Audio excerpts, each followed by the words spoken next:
Hello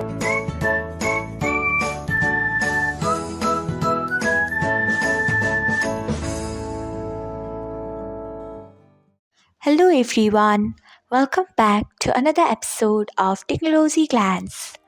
Today, in this video, I'm going to guide you through how you can enable So Translate button on Telegram. So, let's get started. Firstly, open Telegram app in your device. Then tap on three lines icon. Next, tap on Settings. After that, scroll. Then tap on Language. Next, you can see the option of So Translate button. Enable it by tapping on it. So, this is how you can enable So Translate button on Telegram.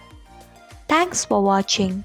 If you found this guide helpful, we would love it if you hit the thumbs up button below.